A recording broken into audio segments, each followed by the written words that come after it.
All right. Thought it was was really happy for the guys. We had a lot going on. It was Legends weekend this weekend, so we spent some time with those guys last night. Had a good group here that was excited about watching us play. But just really happy for the guys to play well and really to have 2 consecutive games in this building that we've played really well in a way that we were able to reap the rewards of it. So excited about that. Excited that we still have another home game left, and hopefully we can build some momentum going into the conference tournament. This has been a very resilient group. People always talk about that, like in small windows. There'll be a team that loses 2 games, and then they come back and they say, well, what do you learn about your team? All these guys are resilient. After a 2-game stretch of losses and then you win, maybe. I'm not saying no to that, but you want to see some real resilience. This is like these guys have come out with tremendous energy. Like you could see it. You don't accidentally defensively have a performance like that, right? That it takes energy, it takes commitment, it takes tremendous effort. And so that's what these guys are doing right now on March 1st. They're playing really hard. They're competing at a high level. And so it was really fun to have them play well against again, I know they're down a couple of guys, but they have a lot of talent. They're a talented team without any question. So I was really excited for our guys. Questions for Coach? Coach Colin and Nick scored a ton of points combined this afternoon. You guys seem to be really aggressive in terms of getting to the rim really early in the game down low. Is that something that, when preparing for this Arkansas team, you thought you might have had an advantage? It was, yeah. I mean, our first 2 plays, we specifically were set to throw the ball inside, and so we were going to be committed to that in this game. And we actually missed a couple buckets around the basket, but we got some really good looks. I thought our looks in general in the first half were tremendous.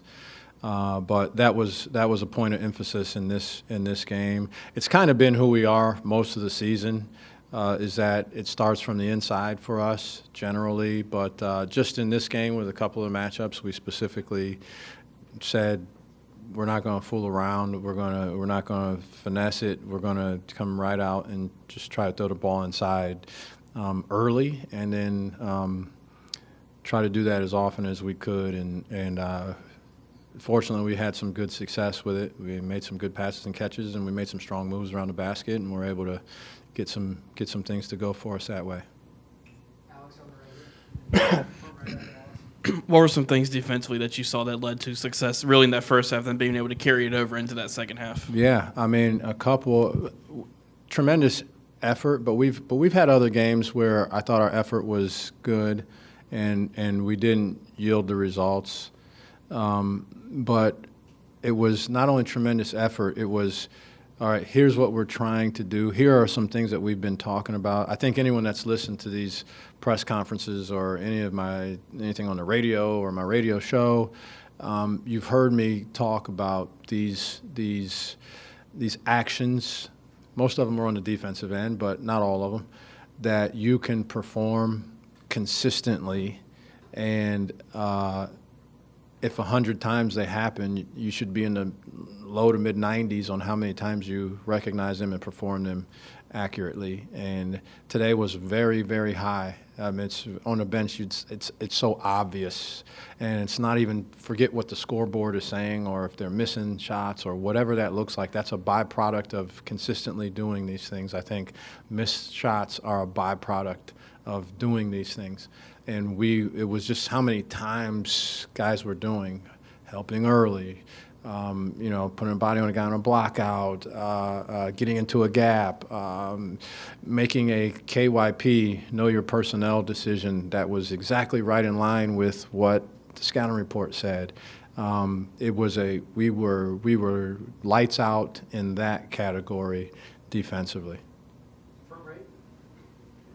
Keeping in line with the defense, you hold Zvonimir Visic to 6 points and 2 of 8 shooting. In recent games, he's really been kind of the go-to guy for Arkansas. Was there anything in particular you were doing to keep him from getting going or anything Yeah. like that? Well, we wanted a man on him the entire time. If you get separation from him, he's got a quick trigger as a shooter, so it doesn't take much space at all for him to get a 3 off.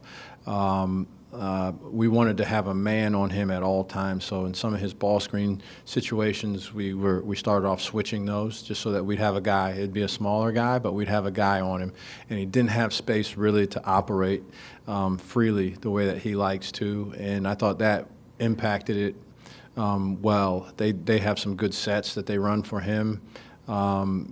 To come off, this is what's different about him compared to most bigs that shoot. Normally, you run a ball screen and then you throw back to those guys, and that's generally the way they run him off of down screens.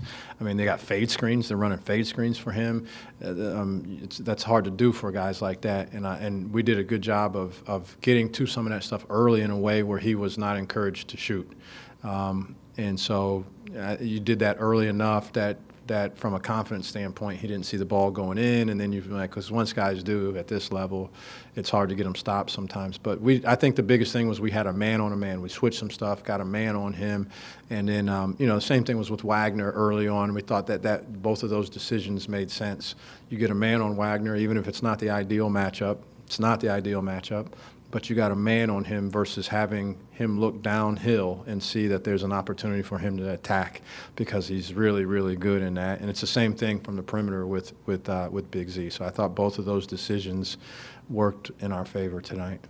Alex, right here. How goes it to see Jordan Butler perform the way he did? It seems like he was really aggressive, attacking the basket, and made some plays defensively. Was that something that you've seen kind of coming from him, or how goes it to see that from him? Yeah, I mean, we've tried to make a commitment recently to say, hey, let's really see what this looks like and that looks like, and let it rip when you get out there. And when he goes in, we run some plays for him. It just he's got to adjust and adapt to that. And then I think doing that with some intentionality can help a guy's confidence. But this has got to be the best game of his life. I hate to say that. I haven't been. I mean, since he's been in college, I didn't watch every single thing. But and this has less again to do with just whether this was a career high in rebounds or blocks or points or whatever, but more in just like some of the aggression that you said. Like he got the ball thrown to him on 2 occasions, and he shot faked it from the perimeter and just put his head down. And I mean, he's very nimble for a guy of his size, extremely nimble. And so he shot faked from the perimeter and drove it downhill and created foul situations. And so he was really good. I mean, really, really good. He was aggressive defensively. Got involved in a couple of block shots. He sniffed out the out-of-bounds under lob to Big Z and came. And, one is just to see it, and then 2 is to close the ground to get there and make a play on the dunk. So that was really encouraging to see him do that. He made a couple physical plays. That was really encouraging to see him do that. And so it all came together for him. But it was all predicated upon a sense of energy and urgency in what he was doing all over the court, really. Elijah in front. You mentioned in your radio show here recently that you guys have kind of been on the bad end of some shooting luck, like alluding to the Ole Miss game where some 18% or 29% three-point shooters were having hot nights, and it's kind of been a theme for some of the close losses that you've had in this building. What does a day like today kind of do for your team in terms of providing like a proof of concept that defensively you can hold a team to a bad shooting night? Yeah, it's a great question. A really good question, actually. But or observation. That's what it is, and sometimes you kind of do need proof of concept with these guys. Now, I have proof of concept having done this for however many years, right? But these guys, it's what happened yesterday or in the last game. Okay, you keep saying this, but then, Wade Taylor's going to do what he did in that game, or you keep saying this, and whoever's going to make 5 threes when they've never made 5 threes in one game in his whole career. So it was nice to because in some of those rules, I don't want to, and I've mentioned this, we played against some real performances in some of those close games, Texas A&M being one of them, right? Like, it's not like, well, they came out, they were lethargic, they didn't play well. Their best player had one of those days. That's why South Carolina was there. Their best player goes 7 for 10 from 3 on bombs. I mean, some bombs. So it was nice. Hopefully things can start to revert back to the mean a little bit in terms of those. And if we can continue to get guys to have an impact on the quality of three that gets taken, whether that is the actual quality of the shot itself or the quality of the shot relative to the capability of the shooter, right? His propensity to actually make a three. We've played the numbers right in those, and a lot of times, and we've been burnt. And today was a day where it worked out more according to what our general plan is. See any more hands raised, so appreciate it, guys. Thanks. All right. Have a good weekend.